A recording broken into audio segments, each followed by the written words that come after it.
We don't have everyone yet. What I wanted to do is start with some introductions. Uh, Brad Alperin is Peggy Alperin's uh, uh, first son. And even though Brad, who's You're the going to get me in trouble. absolutely Firstborn son. firstborn son, and even though he's the I'm good so executive, far. yeah, exactly. Even though he's the executive, is it executive vice president, Brad? Senior vice president, but whatever. Senior. That's even better, by the way. Oh, Jew. See, all right. So an SVP instead of executive VP. Anybody could be an executive. It's like an executive assistant. It's like, hey, you're still an assistant, but when you're senior, anyway. So he's a senior vice president at Dentsu, which happens to be the world's largest marketing company. Would you call it that? They're definitely in the top 5. They might be the world's largest in the Western market. They're up there. I mean, because they own Asia. Like they're from Japan originally, and then they bought up a bunch of large marketing organizations like Aegis in Europe, and a bunch of the largest like McGarry Bowen and some of the big marketing companies in the U.S., but all over the world. So yeah, they're one of the largest holding companies in the world doing marketing and media around the world. So clients like, everything from like Honda and Toyota, Canon. Honda and Toyota, you can't have the competitors. You can. Like that? Apparently in Japan you can, that they're that big in Japan. They actually also do Subaru, which is like, yeah, in the US you couldn't do that. We do GM as well, actually, but mostly in Europe and the West. And then, yeah, like, but P&G, right? Like, so all the, like, we are, clients across the board, Philips, were some of the big ones, and then travel, airlines, like health, everybody, right? Just, it's a very, very big company, of which I touch, a corner of it. I have my fingers in a lot of pies, but like, it's a very large organization. So I know that Brad has worked on some of the projects at Mattel, at Fisher Price, at Nabisco, not Nabisco. Yeah. Nabisco. Well, Nabisco was bought by Kraft, was turned into Mondelez. So like I did a lot of work on Oreo. So during Oreo's 100th anniversary, I ran the strategy for that brand. Some of the work we did for that like gets taught in marketing classes now. So yeah, like all over the place. So yeah, everything from like Barbie and trying to like reinvent Barbie for the 20th century for Mattel, to the 100th anniversary of Oreo, to launching Canon's first mirrorless, full frame mirrorless system. So their first new system in like 30 years. So doing that. And lately I've been working on clients like Philips, Sonicare, and Norelco, as well as, I don't know, what else am I working on? All kinds of stuff. So when you say working on, by the way, Peggy's got 1 minute to introduce. I was going to say, am I not introducing him? It sounds like you took over. I'll let you part. But the important part is I was born in a small town in New England with this lovely lady. So Brad may be introducing himself. So everybody, this is my son, Brad. He is my firstborn. He has always had a knack for theater. And so consequently, it has served him well in his professional life. He went to Northwestern, to the School of Theater, which cracked me up because he has a Bachelor of Science from the School of Art. And his next brother down also went to Northwestern, and he was a biochem philosophy dual major and ended up with a Bachelor of Arts degree. I could never understand that. And yeah, a little bit weird. But he is an amazing guy, not because he is my son. He is also the father Despite he's your son? He's also the father of 2 of my favorite grandchildren, who some of you have had the opportunity to see some of Dove's work if you participated in the auction that NCJW did. Dove did all of the computer stuff for me, so that could go off. And they now are the proud owner of a new puppy. So with that, I am going to turn everything back over. And I love you. Love you too. All right, we're gonna minimize you, Peg. Go away. It's happening all the time. I'm shrinking as is. It's okay. I'm used to it. All right. So, so Brad Alperin, you say you've been working with these companies. I was going to put your mother on the spot and ask her what you do at these companies. Oh, I could not tell you. But Brad, I'm going to let you describe what you do for these companies. Sure. So, lately, my role is defined as integrated strategy, which really, I'm a brand guy at heart. Like what that means is I work with mostly very large companies to try and figure out who they are, right? So when a company talks out in the world or acts out in the world, there is some brand, there's some idea usually that those actions are trying to animate. And oftentimes even companies don't even know how to articulate that themselves. They don't know who they are. They don't know who they're trying to be. And so my job is to kind of work with these different clients to help figure out what that brand is and then what that means. So everything from literally what you say in the world to what you do in the world and what you could be in the world. And so I work with like lots of different people across different organizations, creatives, designers, technologists, media people, just sort of across the whole range, try and get them all on the same page and rowing in one direction. And then trying to keep them all on that same page so we can do some cool stuff in the world. I try to use my power for good where I can, and often try and get big companies to live up to their own ideals or discover their own ideals and then live up to them. And hopefully sell some stuff while I'm at it. Yes, in time and consulting services. But could you describe an example? There's a lot of older companies that always thought they were X.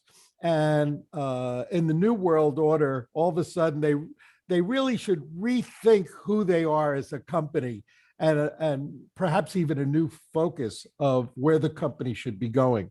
And I know you and I have had a couple of conversations about a few of your clients. Yes. Did you have any in mind? Well, for example, I know that there was some food companies and a technology company where they were trying to refocus on what message they want to get across in the future. Could you describe one that you thought was perhaps frustrating because they were having fights within their own company as to who they wanted to be? And, I mean, that often happens. Yep. When I took over the brand for Lean Cuisine, which is a Nestle brand. Yep.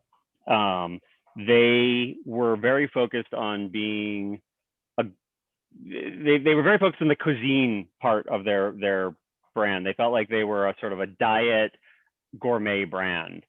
And when you sort of start to dig into people who love and buy that brand and what they get from it, it turns out it is neither of those things. First of all, diet has become kind of a negative in today's world. People don't like the idea of dieting quite the way that they did. There's sort of a whole deprivation idea to diet instead of kind of where people are moving to this idea of additive. Like I want food that adds something to my life instead of thinking about what it takes away. And so Lean Cuisine, when I got to them, I said, you're actually not a diet food, and you're not even a gourmet food. You're a convenience food. But what you are is you're a convenience food that people can feel good about. So what mattered most to them was the ability to quickly and easily get a hold of a meal that was good. So your competition is less other sort of diet foods, like the Weight Watchers and some of these others that they thought they were up against. They were very much up against any convenience food. So drive-through counts, anything in the frozen aisle counts. But the question is like, well, McDonald's was convenient. You didn't feel as good about going through the drive-through of McDonald's as you would about Lean Cuisine. So they were a convenience food you could feel good about. And once you start to think about it that way, it opens up possibilities for how you market yourself, for how you think about new products that you're going to add to your line. You don't lose the cuisine part, but like your goal is to create really convenient food that elevates what convenience means.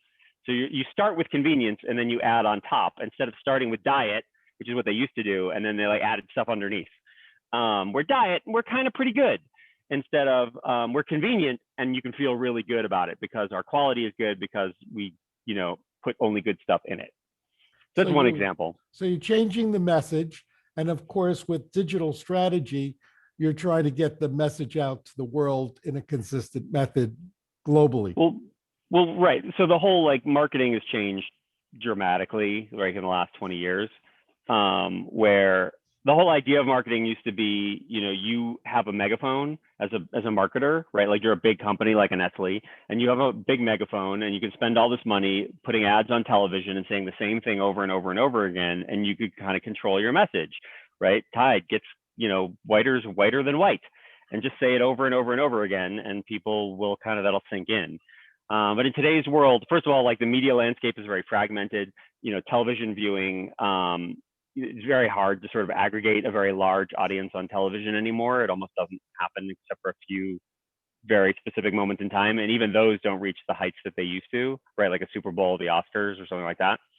And so, and people have a voice, right? So like you can write a review on Yelp for a business and literally millions of people could see that, right? So as an individual, you actually now are part of the conversation in a way that you certainly weren't 20 years ago. And so how you kind of form a message and get a message out there, right? So do you, run things on social media? So you see stuff in feed like on your Facebook page or on Twitter? Or do you sort of engage people who have created, like there's this whole other sort of corner of the market, we call them influencers, right? So there are these people on Instagram and on Facebook and on Twitter who have a following, right? Because they're either their personality is really interesting or they create or do something interesting online. And then you can work with them to either create content for a brand or speak about your brand or how your product or service integrates into whatever it is that they do. And just the way you get a message across, and I'll talk a little bit about that actually today in some ways that people are doing that, but it's just radically different than it was 20 years ago. So it's not find a unique selling proposition, which is sort of old school marketing. You have one thing you do really well, explain it to people over and over again, and that's the job, and then they'll buy. And it sort of doesn't work that way anymore, let alone like the selling landscape has changed, right? So people don't just have stores. You can't just walk into a store anymore. That's one way, although lately we can't even do that. But like there are lots of places people buy. There's this whole group of like direct to consumer brands that only exist online and sell directly to consumers without ever going into a store, which has upended all kinds of categories, everything from like razors and toothbrushes to luggage to starts getting into like services like insurance and other things. So just the whole landscape is radically different. So when I talk about strategy, yes, it's about who are you as a brand, but then what are the tools you have and the levers you have to pull to try and move out into the world and make that brand successful. And that is also constantly changing in a way that, we used to have like, you could be on radio, you could be on television, or you could be in print. And if you're really fancy, we could put you on a billboard.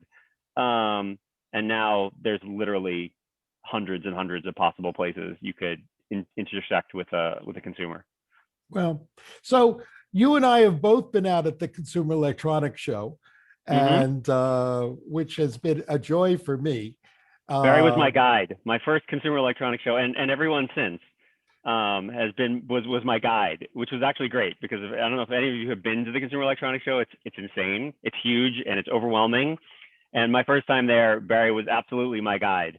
Not only was like, here, I think you should take a look at this. And I know where things are. This is how we get to places, which is hugely helpful. But also, for those of you who know Barry, we'd be somewhere looking at stuff and he'd be like, that guy looks like he works here. And he'd go over them and be like, so tell me what's going on here. And we'd like, oh yeah, we got this thing in the back we could show you. And like Barry just sort of knows how to get into places and how to get around. He was always like the best guy to have at CES.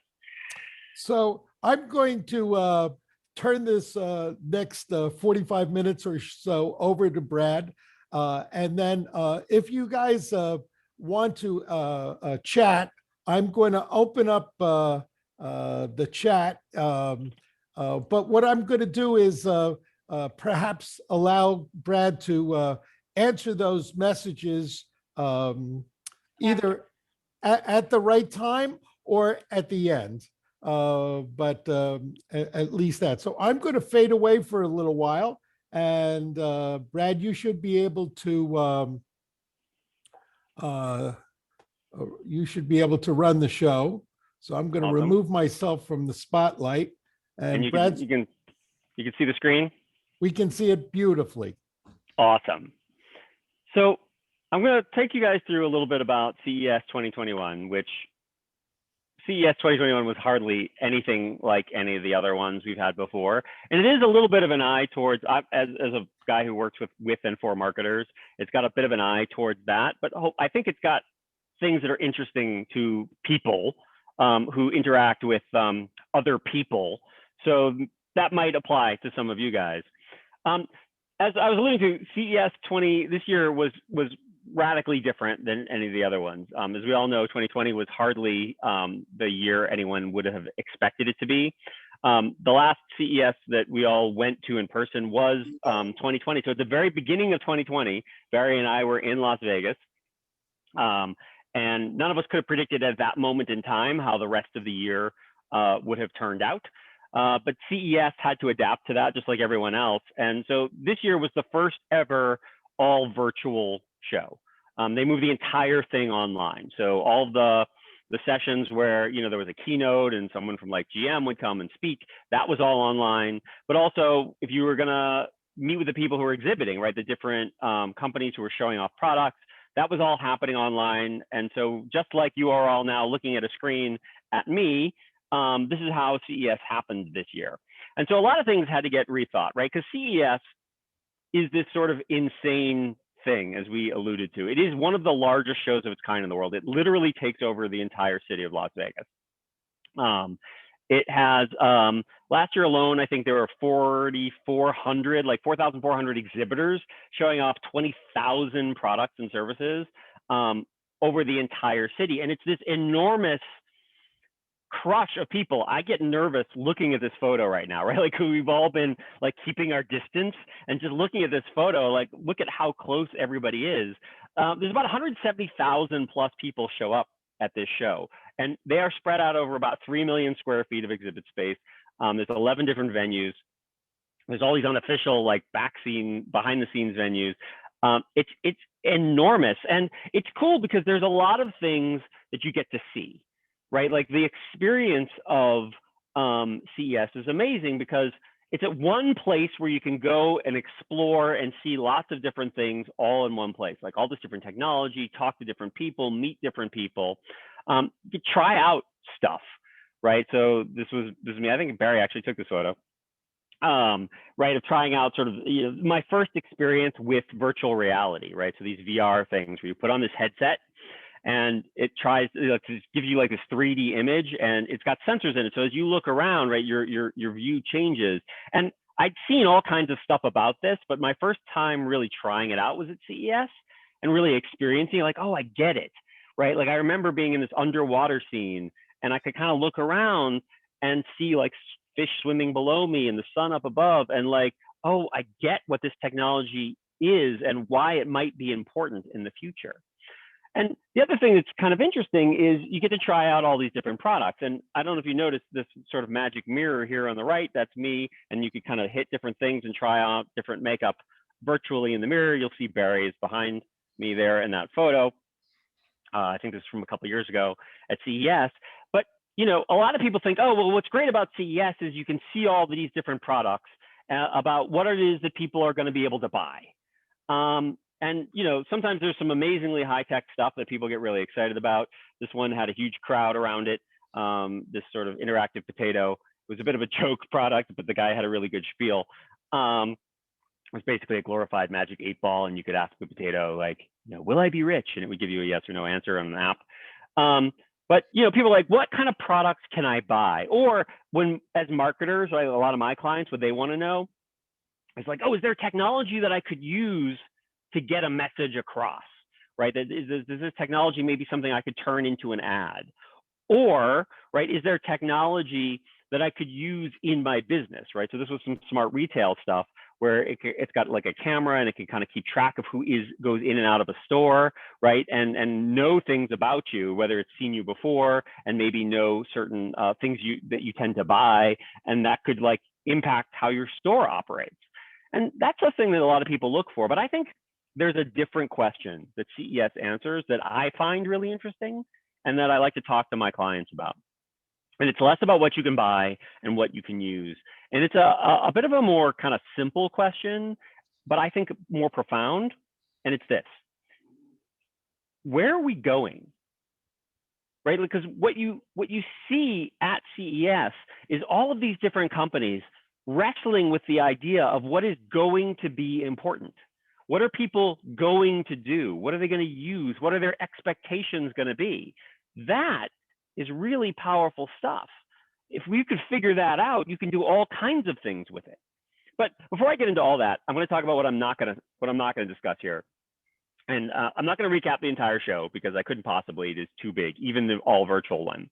I'm not going to give you a collection of all the coolest gadgets, although I'm going to show you some pretty cool gadgets along the way, like this sort of Keurig style ice cream maker, where you take these pods and you put it in and it will spit out a frozen treat, ice cream, frozen yogurt, margarita. Got a lot of buzz this year at the show, or a list of trending topics, right? So a lot of people will do these shows and they'll be like, oh, 5G. It's this new standard for wireless communication on your cell phone, and it's going to be big. And it is. I'm just not going to talk about it so much right now. Frankly, if you want to go see any of that, there are hundreds of articles that cover a show like CES that talk about things like, you know, here are the top 10 gadgets, or here's like the big technology. I did a quick Google search. I found about 1.4 billion of those. So by all means, get down with your bad selves. Go find one if that's what you're interested in. What I do want to talk about, as I was alluding to, is there are themes that I think emerge, right? When you see companies wrestle with the same idea of what's going to be important, they come at it from different ways, but they are all trying to figure out what's going to be important, what are people going to do? And from that, you can pull some lessons, right? It can teach you things about how people are going to behave and how brands might want to behave and how businesses might want to behave. And that, I think, is really interesting. And so there are three lessons that I managed to kind of pull out of CES this year that I'm going to take you through really quickly. And I'll do them one at a time.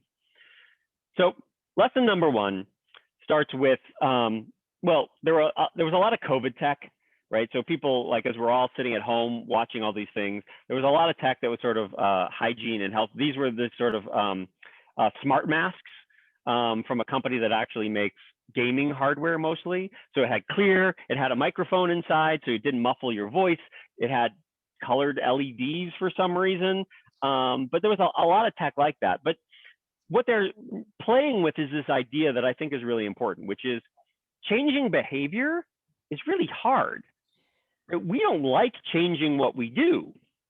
And this plays out all over the place, right? So like when companies try and change their corporate structure or behavior, right? Some corporate change initiative happens, and just you can put it in the chat or just think out loud to yourselves. Like, any idea what percentage of those things actually fail, right? When someone goes, all right, this company, we're going to change something about how this company works or how this company behaves.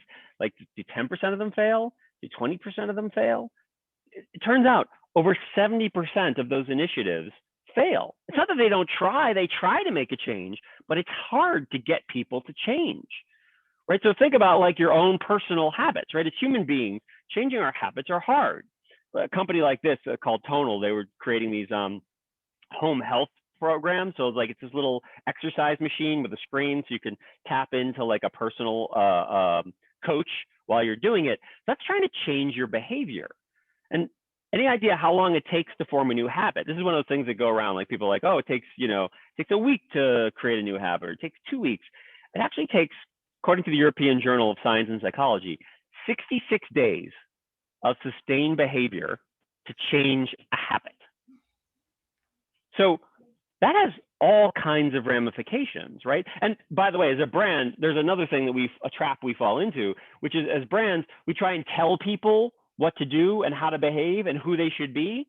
People, turns out, they don't like that so much. This was a campaign, was actually running in the Tube in London. where, right, are you beach body ready? And like showing this impossible, like a body that just no one could ever match.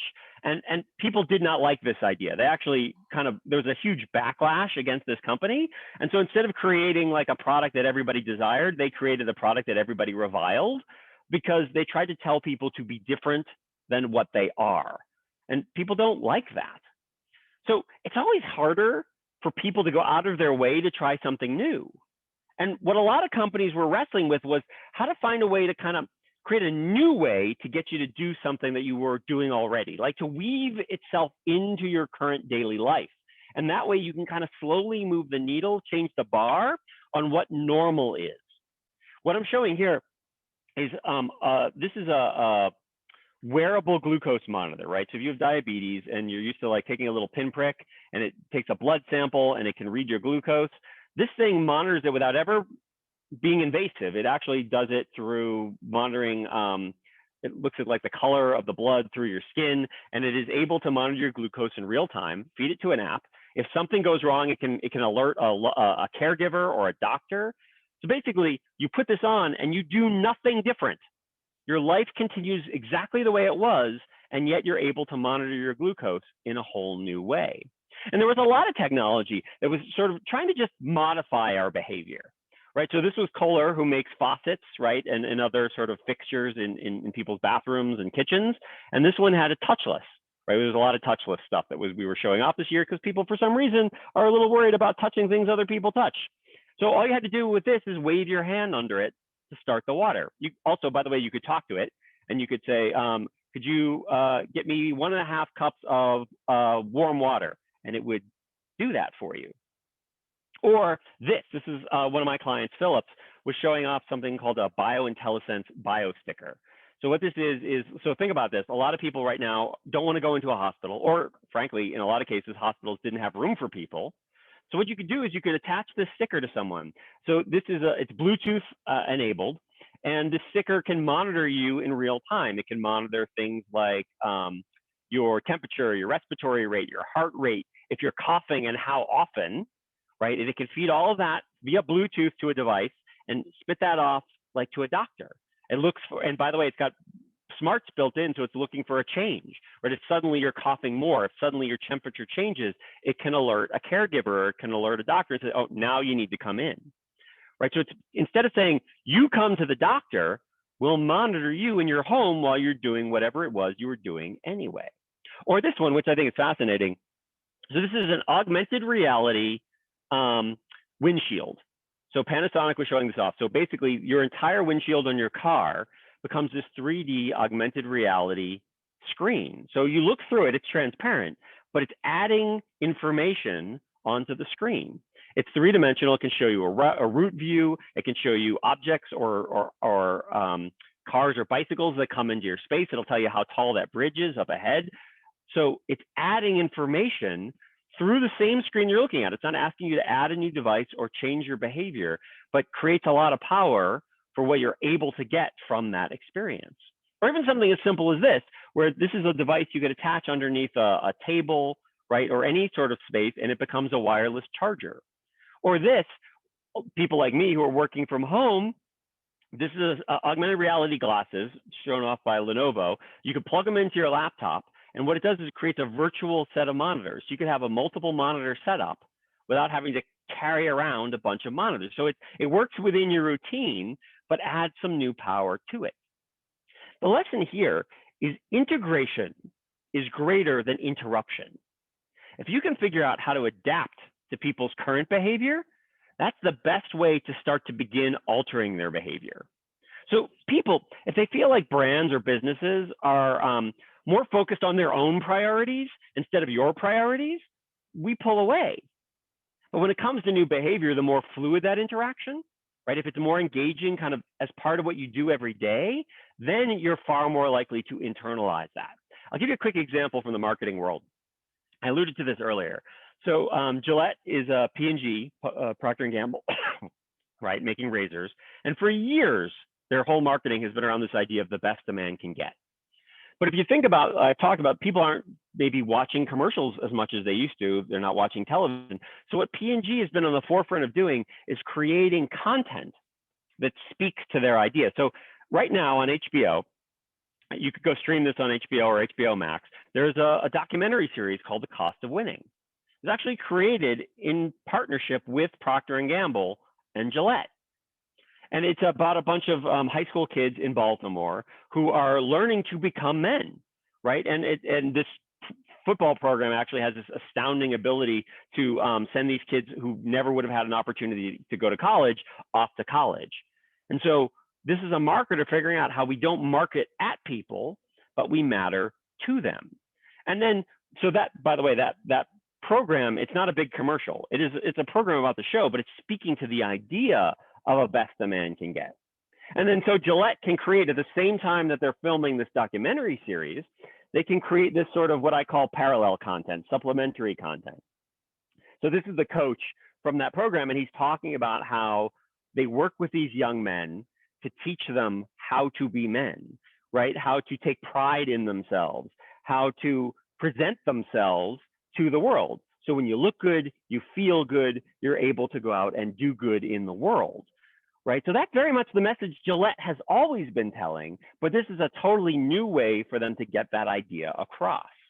And if you think about all of these sort of small upstart brands that have been coming in and scaring the hell out of companies like Gillette, so a company like the Dollar Shave Club, which you see there in the middle. So what they did is they came in and they said, we're going to create this little subscription model. You'll sign up online. We'll send you these razors. They're a lot cheaper than Gillette. You don't have to get the Gillette. They're just as good as Gillette. And we'll cut out the middleman, and they're really cheap. So all of these brands understand, if we can make it really stupid simple and provide you a really clever proposition, you'll buy this, right? So Dollar Shave Club just sends you razors once a month when you need them, right? You never have to think about it again. It just weaves itself into your daily routine. Well, then that's really powerful.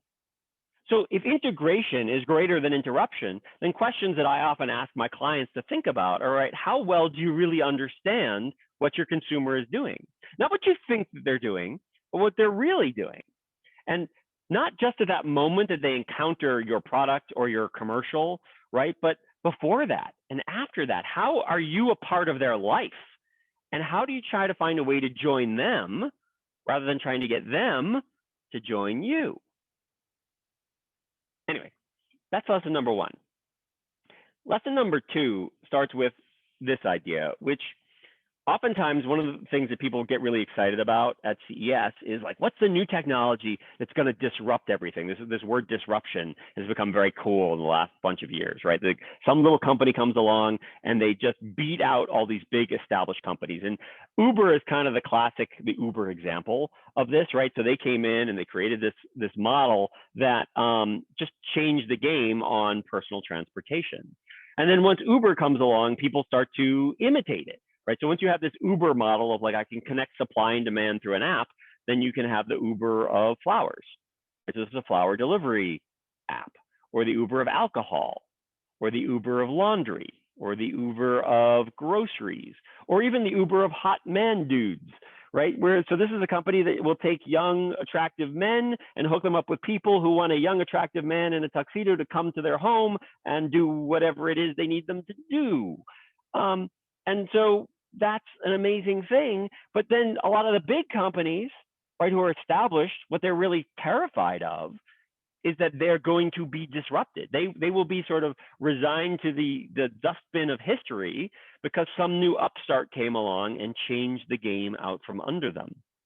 Because maybe some new technology comes along, like that 5G, right? Verizon was talking all about how 5G, which is a new form of wireless that is faster. It's got lower latency, which means the amount of time between a signal going back and forth between your device and the network is nearly instantaneous, which, by the way, is going to change all kinds of things as it starts to roll out. Think about things like remote surgery, where I need like the action I take to happen instantaneously could suddenly happen through a wireless network.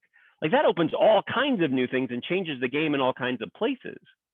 But this is the thing that a lot of brands figure out, is that sometimes the old way isn't the best way. A lot of tech, it's about incremental improvement. So a lot of what you see at a place like CES is things that are a little bit better and a little bit faster and a little bit cheaper.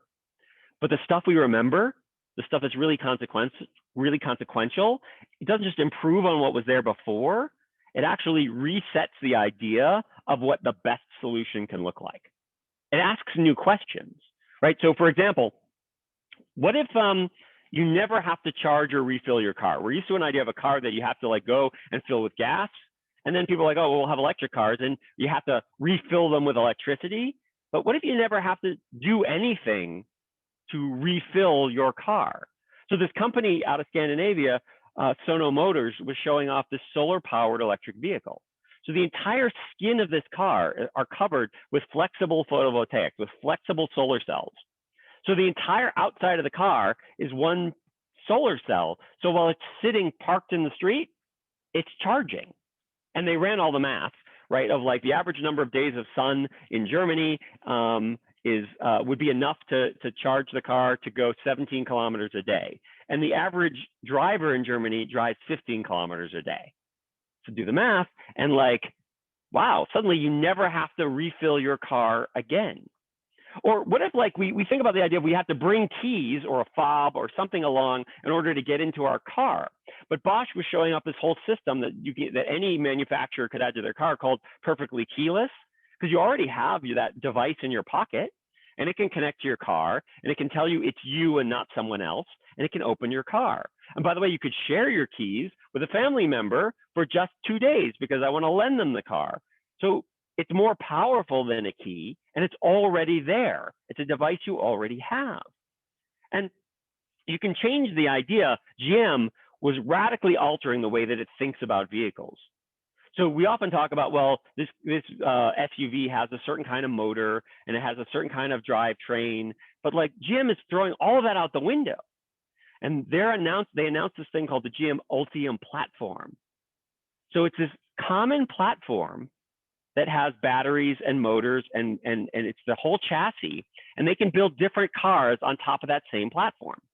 So that same platform could become a minivan or an SUV or a crossover or a luxury sedan.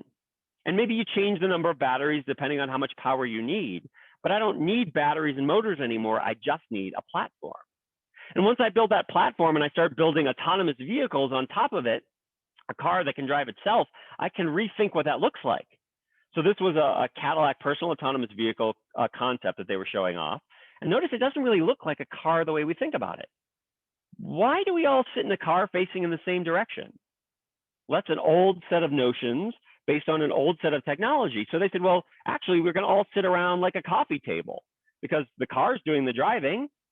So we can all face each other and we can have a conversation. And the very idea of what a car is and what it can be can change.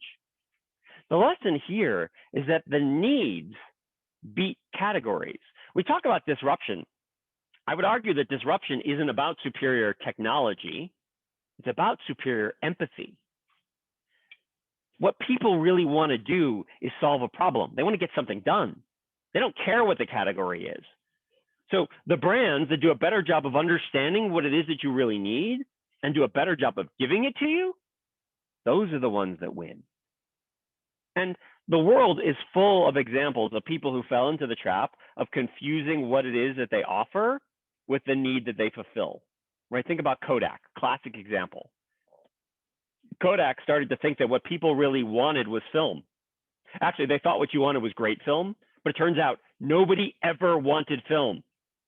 What they wanted was a great way to capture and share memories and share images. And for a long time, film was the best way to do that. But then along came some other technologies that did that job better. Did they have as good a resolution? Could it create as good an image? Didn't matter. It fulfilled the need better. And those technologies ended up winning out.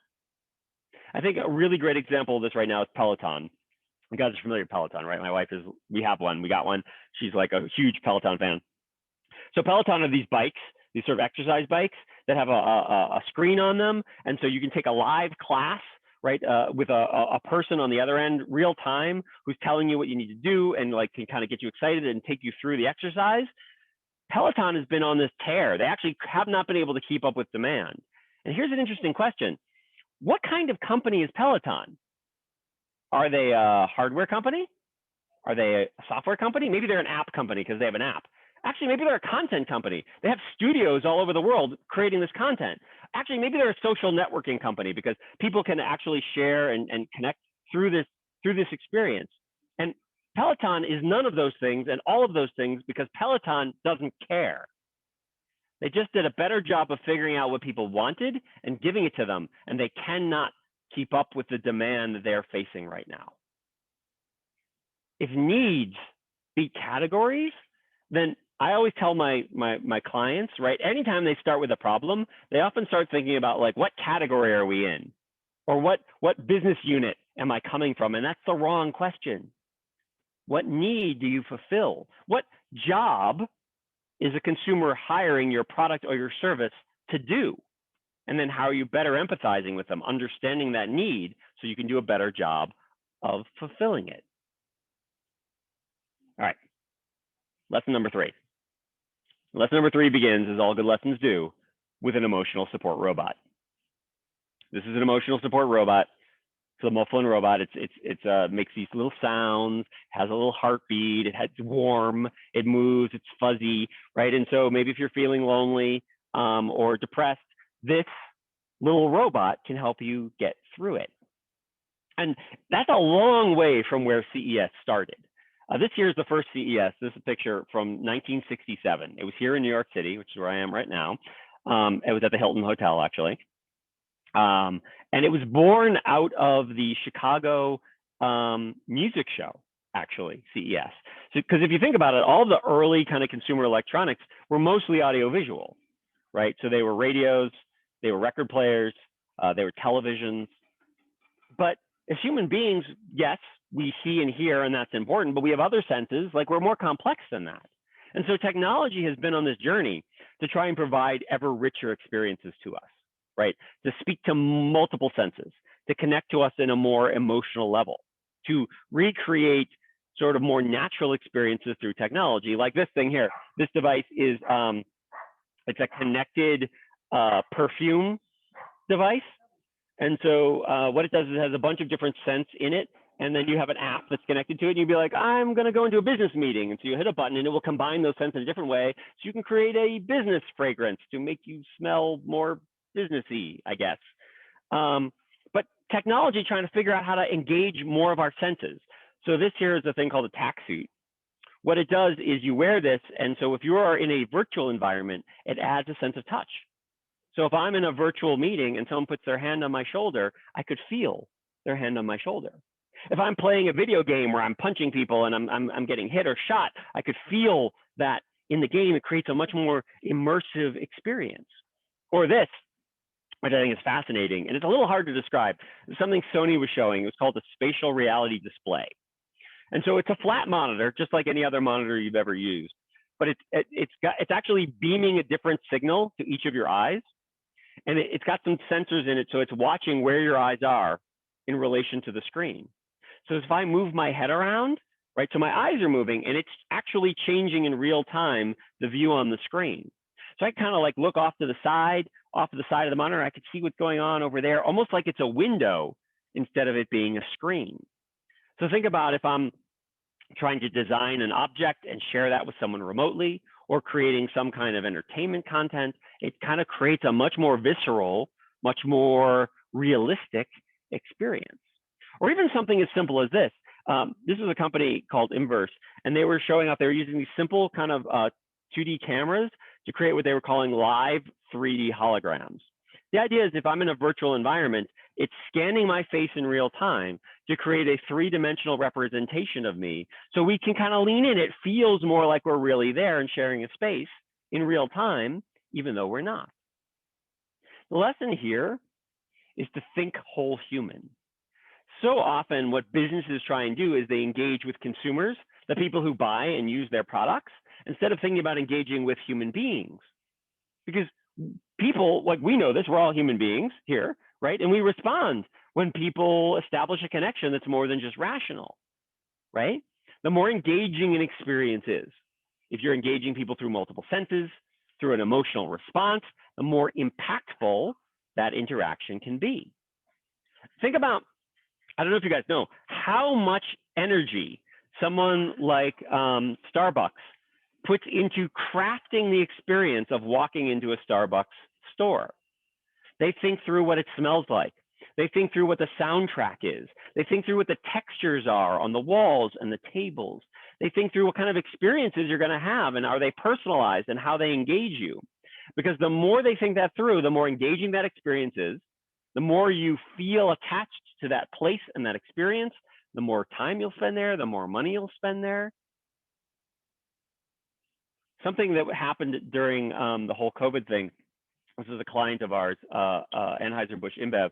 And so for Michelob Ultra, they created this special Michelob Ultra courtside experience.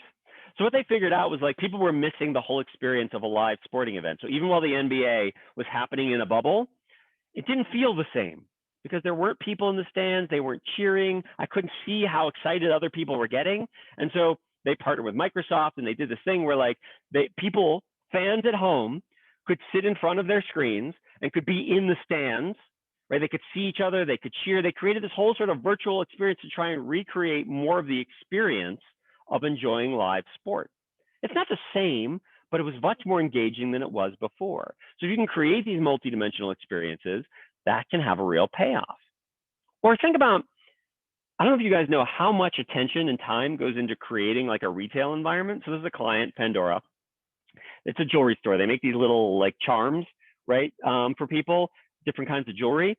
And they sweat all the details of like what a store is like, the colors, right, the color schemes and the textures, right, how the lighting, right? But they hadn't put the same amount of care into their digital experiences. Those digital experiences don't try to evoke the same emotion that the physical experiences do. But they've started to try and do that. When people can't go into the store, right, and they can only buy online, they're losing something in the kind of connection that they create. So there's an opportunity to try to evoke those same experiences, those same feelings, even if they're not doing it in a physical space. So the questions to ask yourself, you're thinking all human, right? Are we thinking about the ways to connect beyond just sight and sound, right? As marketers, we default to like a commercial or a radio ad. So what does it sound like, or what does it look like? But there are more ways we might be able to engage people. And how do we understand those people to treat them more like people and not just like those who consume and buy our products and services? So we have 3 lessons from CES, just to recap, right? There's integration is greater than interruption. And I think this is true whether you're a marketer of like Oreo cookies or Canon cameras or just in our everyday life.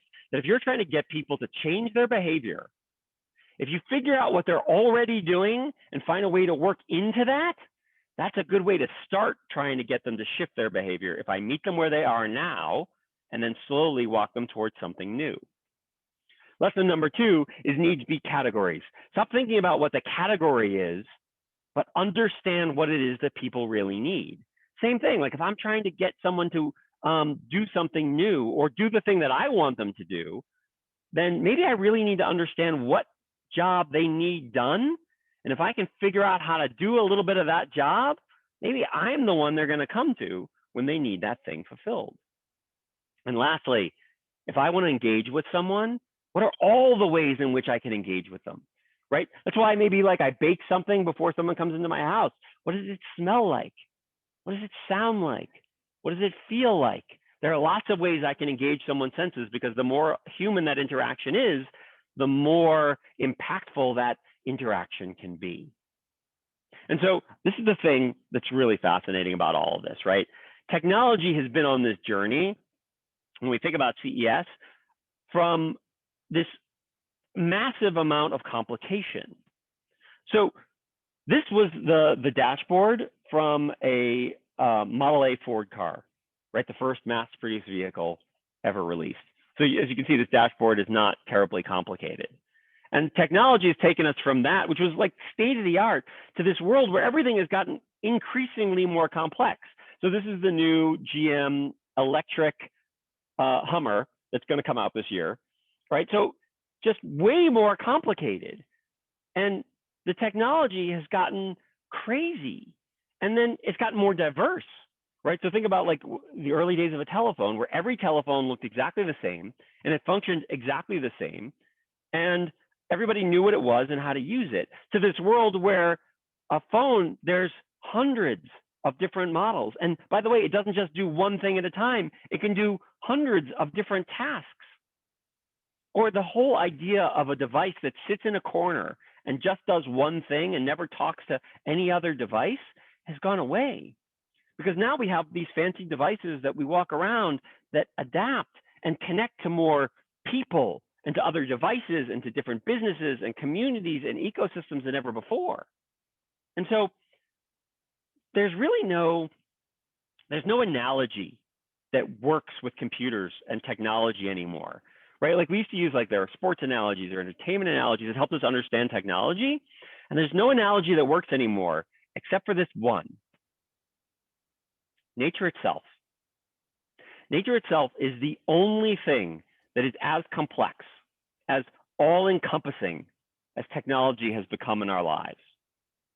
And so what's important in that analogy is to think, what does nature reward?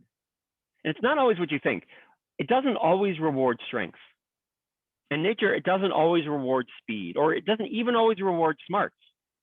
There's one thing that nature always rewards, and it's this: adaptability. So I'll leave you with this thought, right? In this world of constant change, how are you looking at how the things around you are changing and the people around you are changing to adapt to it with all this technology? And instead of trying to, like, worry about what's changing in the world, how are you looking to adapt to it?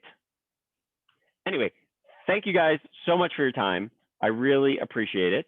And I'm happy to have any kind of conversation or talk about anything you saw, see if any of it was interesting, or if you have any questions. I'm happy to talk about any of that. So thanks so much. Well, thank you very much, Brad. We have, I have allowed everybody to chat, to turn on their video, and to unmute themselves. So if you would like to join in with the fun, first thing that you can do is unmute yourself.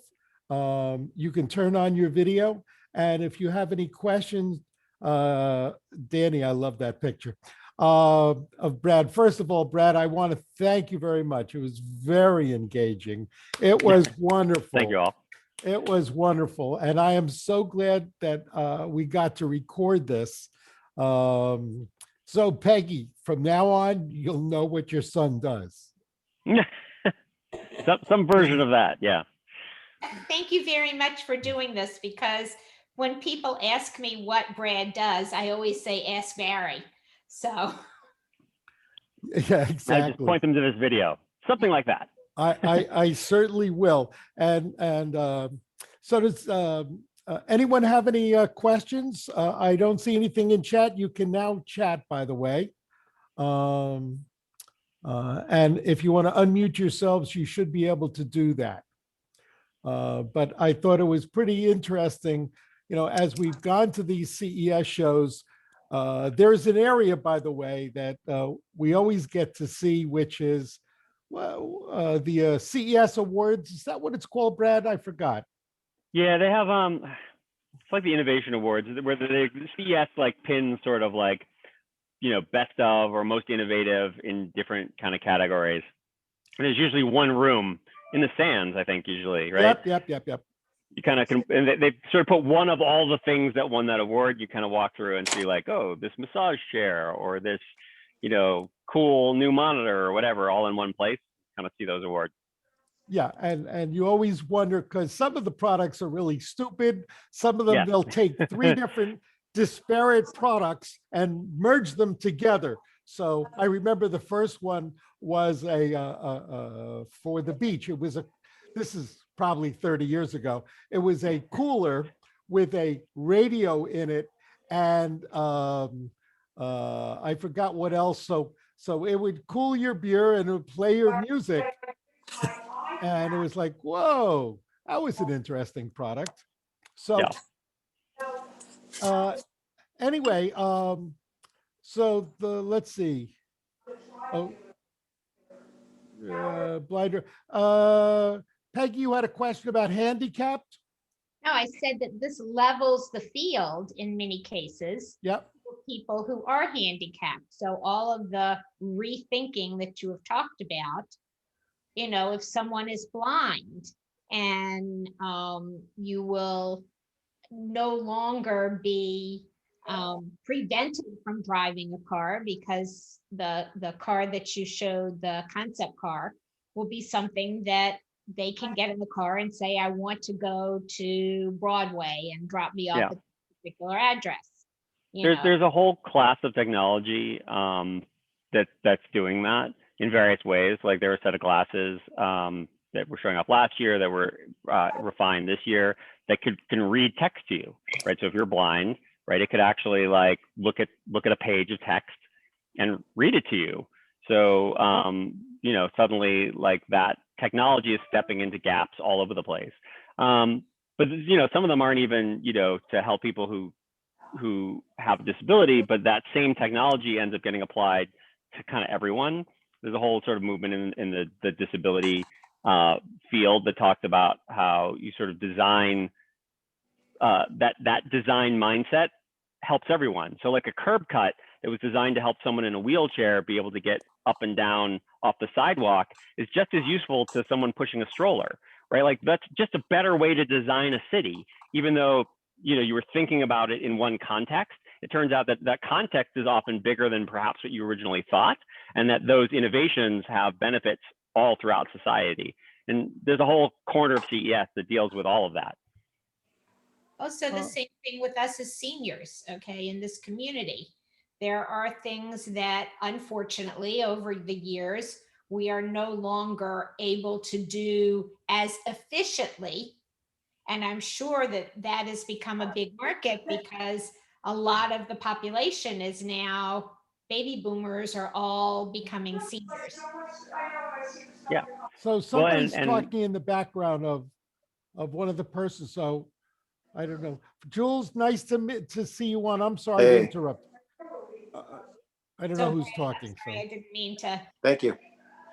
So, was there a lot of stuff showing for like gearing up for the baby boomers that are coming? Oh yeah. I mean, first of all, it's an enormous market. So that is a thing that people pay attention to, but everything from like really fancy stuff. So there's a bunch of tech for the last couple of years, which are sort of these augmented, basically exoskeletons.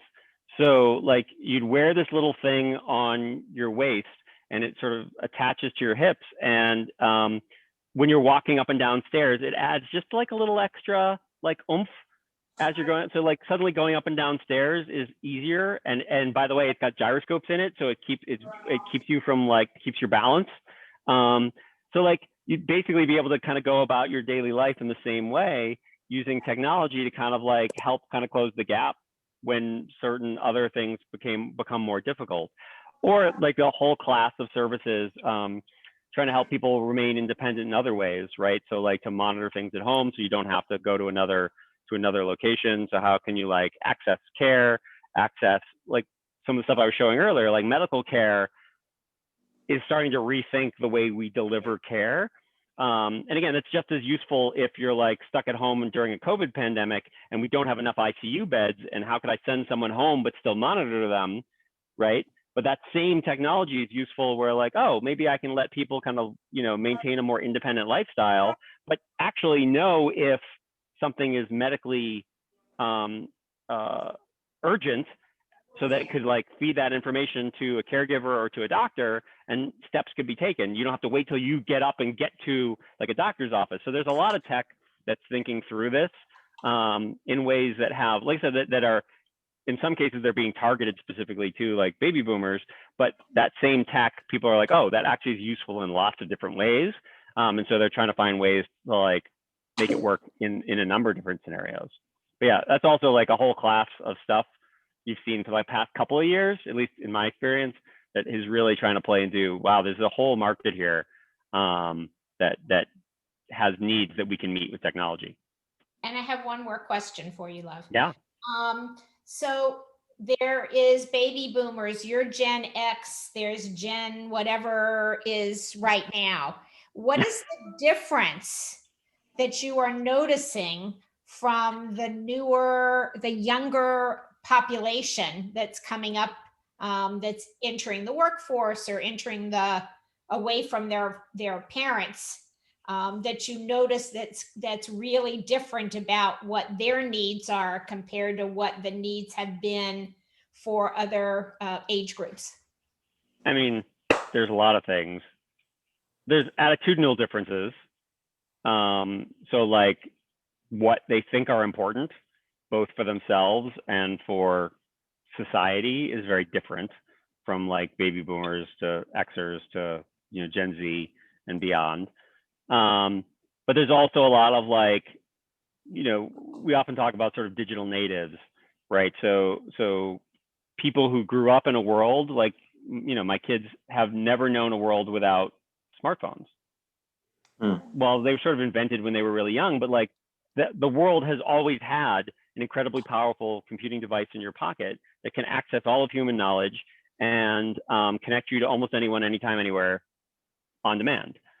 My kids have never had to wait for something to come on television when someone else thinks it's a good idea, right? Like everything, every bit of entertainment on a television has always been on demand for them, right? So their expectations are very different, right? When we explain to them the idea that like, oh, like Wizard of Oz would come on once a year and we were really excited and we couldn't wait for it to come on and we would all sit and watch it. Like, what do you mean you'd have to wait for it to come on? You just, here, look, I'll show you, and go on the television and I could find Wizard of Oz and I could put it on right now. So like all of that baked into like understanding how technology works, and for speaking that language natively is really different for people who grew up in that world versus people who have adapted to that world, right? Even me as a Gen Xer, right? Like I didn't have email when I was first in school. I didn't have the internet at first, right? So like when I looked something, when my parents said, go look it up, right? I would go to a bookshelf, right? And I would pull down an encyclopedia, right? In order to look it up. Whereas that is not my kid, like that doesn't even compute for my children, right? Because to go look it up means something very different. So there's some which has all kinds of implications, right? Like your expectations are different. There's this whole concept called the sort of adjacent possible, which is once something is possible, it opens up new things. And so like the world of adjacent possible is far wider for them than it was for me.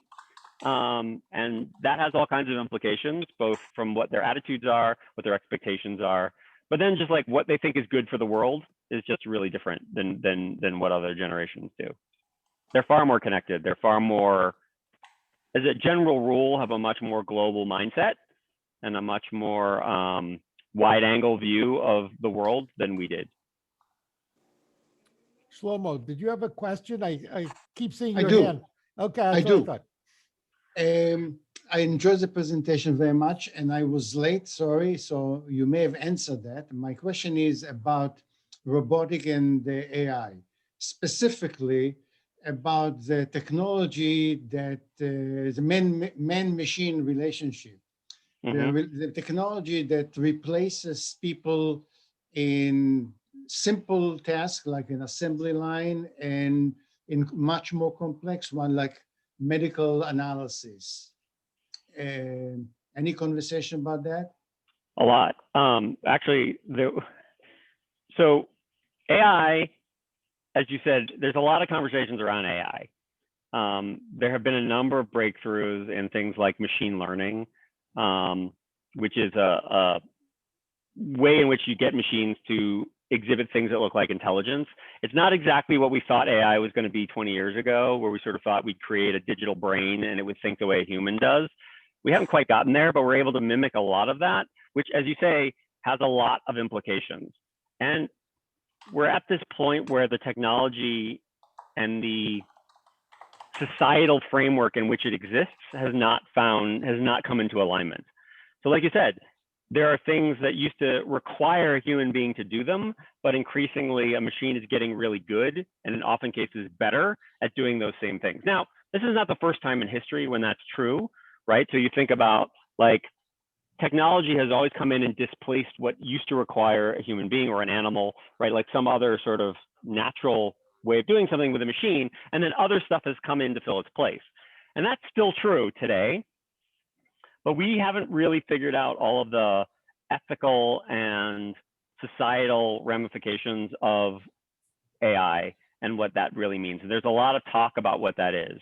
But like you said, like it used to be, oh, well, yeah, maybe I can get a machine to do an assembly line. So that's pretty good. We got really good at that. But like now they've got machines that can do things like write a news article, right? And or do what I do in a lot of cases. Like there are big parts of the marketing industry that have been automated, right? So there are these things called programmatic marketing and other stuff where like, instead of deciding, well, you know, I think people are going to be watching this television show and who's doing that and where am I going to buy my media? Like there are machines doing that now and can do it in real time, right? Because not only that, they can decide not just to like run it out on a television, but I'm going to run an ad only in front of you. And you could be looking at the same YouTube channel at the same time that Barry is and both seeing different ads because I know what other things you're interested in. There is just starting to be regulatory conversation. So Europe has sweeping new regulations that are coming into play about how some of these systems are supposed to work. The United States kind of abdicated any leadership in a lot of these sort of privacy and technology spaces for the past bunch of years and are starting to kind of gear back up. What's basically happening is China is setting a bunch of rules and they are going to become the default rules for the world unless other places step up. But the conversations are starting to be had now. We're like, what do we want these things to do? And what are the frameworks in which they exist? And that's going to have a lot of implications. I don't have a crystal ball that tells how, but it is on a lot of people's minds. Yeah, this technology can do things that are incredible, but we don't know what it means yet. And we don't know what the limits should be yet. And that's a lot of the conversation. But it seems like we'll need less and less people to do more and more. And the question, as you said, is the social studies way behind the computer studies. And what are we doing with all the people that will have to sit home and somehow will have to feed them? Well, and so yes, which is a huge question, but also like, what are the next rounds of things? So historically, and it's unclear if this will be true, if this will continue, but anytime a new technology comes along, which is the end of work as we know it, people have found other things to do that are useful and that add to society. And it actually frees up energy to go in other directions, right? So the minute that you can, you know, put a washing machine in a house, right? Think about how many hours were spent washing clothes and suddenly a machine can do it. That frees up hours to do something else. And human beings have always figured out there are other things they could be doing. Now, there's always the conversation of, is that still true? Have we hit the end of that line? And I don't think we have. I think that there are other forms of things that human beings, there are things like intuitive leaps. There are things like certain creative endeavors. And while machines are doing a pretty good job of imitating some of that, I think there are other places where human beings are going to step into the breach. One of the reasons why I emphasize things like empathy so much is because I think those are elements where human to human connection and intuition is really powerful and intangible in many ways. And so where are there places we can bring that to bear?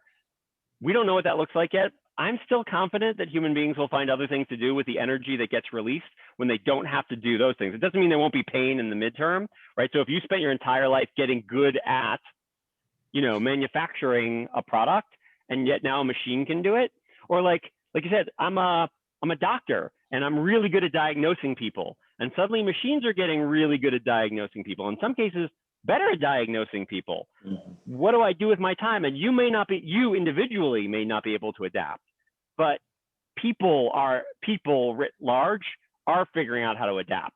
And how do we make medicine better by bringing other parts of it to bear? Maybe once I free up the human brain to not worry about looking at connecting all the dots between different bits of symptoms and data, and I can do other things with it, maybe that will open new avenues for that energy to kind of do new good. I don't know what that looks like yet, but there are people trying to figure what that is. I still think we haven't reached the end of the line of what human beings are capable of. Maybe I'm an optimist that way. Thank you. Shlomo, you know, Jules, you have a question. I do. So the presentation is great. CES is an amazing showcase of new technology. But if we want to adapt some of this technology into our own life on a daily basis, I would like to be able to learn in a more comprehensive manner about things that are going on so I can understand more and then decide whether or not to bring it in. And other than reading piecemeal articles about this, I can't find any place to go to learn that. Like, I'd like to bring in VR, but I'm not sure if that's applicable because I don't want to sit there and play shoot 'em up games. I Right. want to find other ways to bring it in for travel scenes or for exercise. Or suggestions. Where do you look? So, well, so one of the things that's really interesting is how different people learn. I'm a pretty visual learner. So one place I go to YouTube for a lot of that kind of stuff. So Right. for example, smart home, like there are a couple of people I follow on YouTube who just have a whole channel about smart home technology. And so, you know, do I care if my light, I can talk to my light switch, or do I want my ceiling fan to be able to, like, you know, to sit on my couch and tell the ceiling fan to turn on? I think it's cool. But like, then I can kind of see these things in action, and I can kind of see them and hear them talk about it, see them in motion. To me, that makes more sense to me, to whether or not it's something that I care about than sometimes in just reading an article. So that's something that I do a lot, is, you know, for those areas of interest. For me, that's one place that I go. One of the things I love about CES, and like it's all in one place, is I get to kind of try some things out all at once in a way that, again, I kind of viscerally feel that I don't always understand just when I read about things, but that's, you know, not an option for everybody all the time. So I'm a big fan of YouTube for that kind of stuff. I think you can kind of do a little digging around and find Okay. like whatever the that's particular one area way. is. Yeah. That's the problem. Yeah, there is no, this is, I mean, the beauty of today's world is there's a million ways to do something, and the downfall is there's a million ways to do something. And there are very few arbiters, right? So like there used to be, right, if you cared about fashion, you go to Vogue and you know about fashion. They were the arbiter of that thing. And there are few arbiters of anything anymore, so it's really hard. Trying to think if there are good places to start. I mean, I already, like, everywhere I go, it's like, you know, there are Twitter feeds like that I look at to kind of get different people who again, who are interested in a given area. And so I can kind of see what they're talking about, and they'll often point me at things that I wouldn't have known about otherwise. Same thing with YouTube, or I mean, I just sort of curate certain news sources that I go to, particularly with tech, that I like their voice and I like the way that they cover. So like The Verge is one, like a website that I like because it has like a little bit of everything. Peggy, did you have a comment on this topic? Oh, I love that you called me Peggy. This is professional now. The young lady in the blue shirt there? The question that I have pertaining to that is, how do you know when somebody is legitimate or somebody is trying to pull some sort of a scam? And how do you prevent, like, Or is biased or being paid? or being paid or any of that? When you go to YouTube, it's like you said, there is no arbiter, there's no censor to tell you what is going on, whether something is true or not true. Is there something, going back to Jules' question, is there anything like Meetup where they might have a tech topic where people on, especially here in COVID world, could discuss a particular topic? So if Jules is interested in, let's say, smart house, there might be, you know, different people that would get together at a certain time nationally and say, here's my experiences. Is that what you were kind of thinking about, Jules? Yes. I mean, there are lots of them. There's a new app called, what's it called? House. Hold on, let me find Clubhouse? it. Yeah, Clubhouse. Yeah, except you need permission to come in. Yeah, and they won't Somebody's got let me to in. invite you. That's So right. it's the elite of the elite.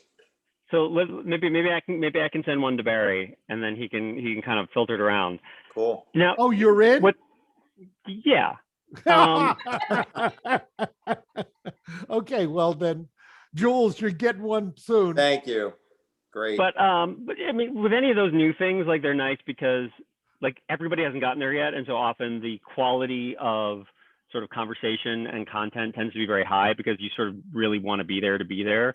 And then as it kind of goes mass, you know, Mom, Peggy, as you were saying, right? Like you get all these other people in, and suddenly, like it can dilute the good stuff. Doesn't mean the good stuff goes away, but suddenly it can kind of get diluted, and you know, it's hard to tell what's what. A lot of, I mean, there's a couple things that I'll do. Like one is I sort of, again, like you find certain people you end up trusting their opinion, and that becomes a bit of a stamp. Like that's why this sort of idea of influencer becomes really powerful in today's world. And so if someone who you kind of have a certain trust for is like, oh, this is cool, it gives you at least a filter to point you at things. You know, I'm always sort of checking things against Snopes and other sort of places when I see something that sounds too good to be true. I'll check it.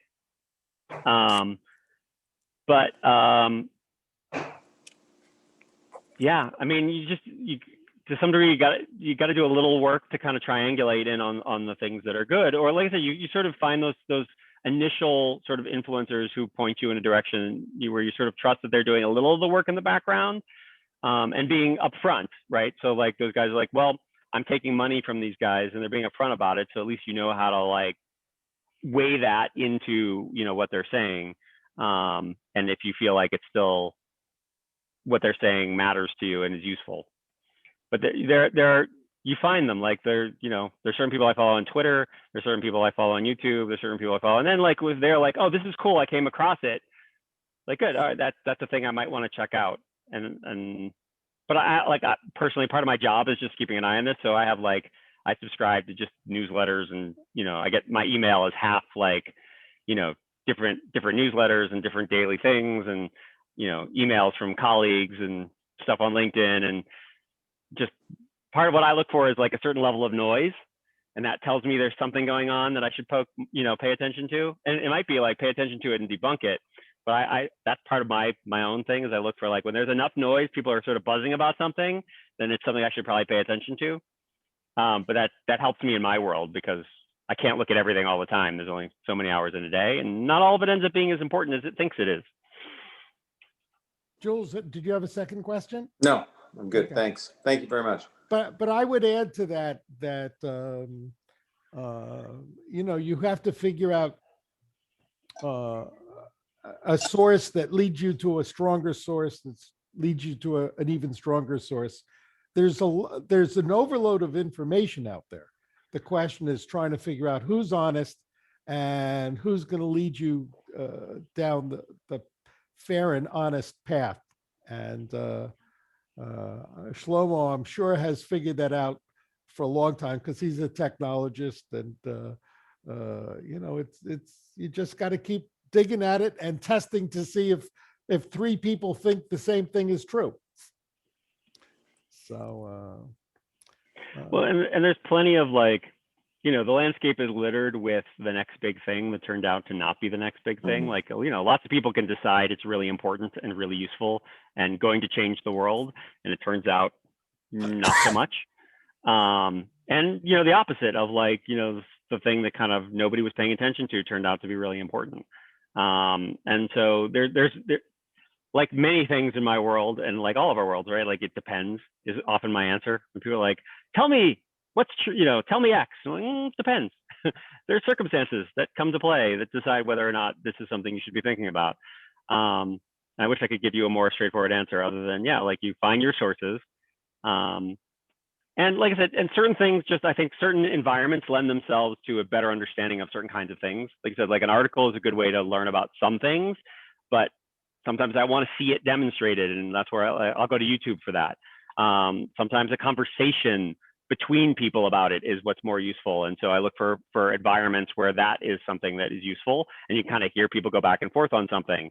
And it just depends on the nature of a given topic as to what's the best, in my mind, again, what works for me might not be for someone else, the best way to kind of internalize and understand that particular thing.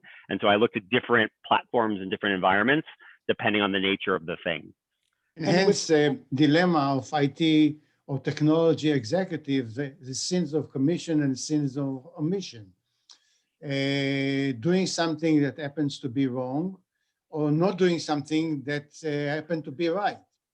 And when I started in the business, the line was nobody was ever fired for hiring selecting IBM. IBM. Well, people were fired for selecting IBM years later because it was a dumb decision in the 90s sometimes because I made so many more options. So those things change all the time, and some of it is luck, and some of it is intuition, and some of it is knowledge. And often some combination of the three.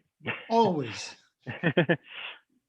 You know, also, Jules, the thing that's interesting is that, you know, like, for example, the big thing is 5G, right? Well, you know, they're working on 6G. Of course.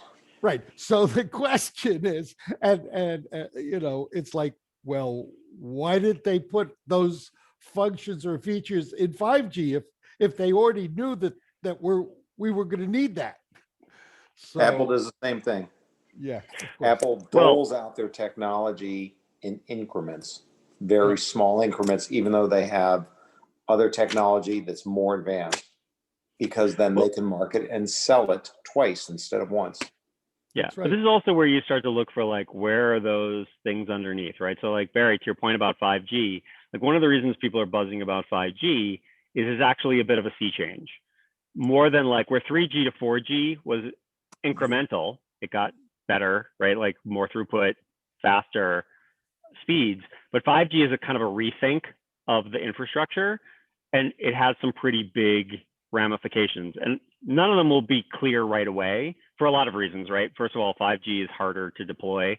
Actually, I learned a lot of this because Barry and I were at CES a couple of years ago. I think we were at the Intel booth. Yep. And we like Barry struck up a conversation with one of the engineers, right? And who's like working on 5G, which is again one of the things I love about CES, and particularly love doing it with Barry. Thank you. But you know, he was talking about like 5G.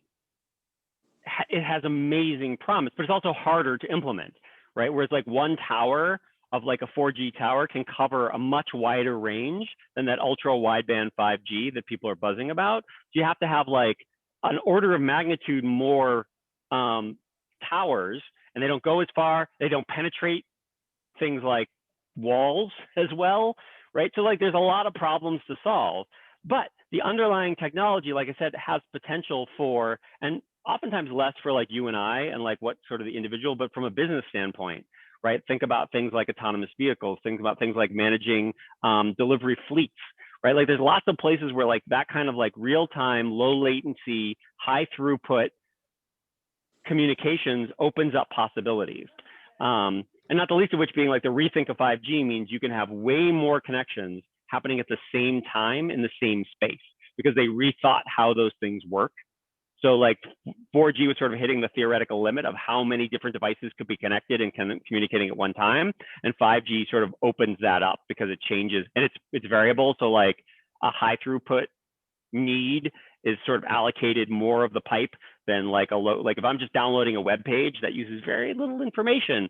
Whereas if I'm trying to do like a real time, you know, video robotic thing for surgery, that's more throughput and it can allocate more at the same time. So like 5G is much smarter as a network. So it has a lot of ramifications and not all of them will become apparent right away. And frankly, like with a lot of technology, it'll take a while for people to figure out what to do with it, right? So like augmented reality and virtual reality have been around for a while. I would argue no one's found the killer app. Like what's the thing that everybody has to use that technology for? It's kind of been nichey. And until someone finds something that like, wow, that's the reason this thing exists, then it doesn't become popular. Yeah. It doesn't change our lives. Well, I want to thank Brad and I want to thank everybody for coming. This has been videotaped and recorded. What we'll do is put the link on Thinkers, Tinkers, and I for those to either show their friends or share with their friends. And I want to thank you all. Next month in March, Shlomo, Iris, Gloria, Paul, and I will come up with our next event, which I'm sure will be exciting, and we will notify you all. And Jules, if you would like to join us, we always have room for one more thinker. Absolutely. So if you'd like to join us, we can have a conversation offline about your background and how you might be able to help us. Sure. All right. Well, Brad, I really do appreciate it. It is going to be wonderful listening to your mother tell everybody what you do now that she knows. I still don't know. It's we have a division of labor on some things in the house and some things not. And my division is to say, what does Brad do? Ask Barry. So that will probably continue.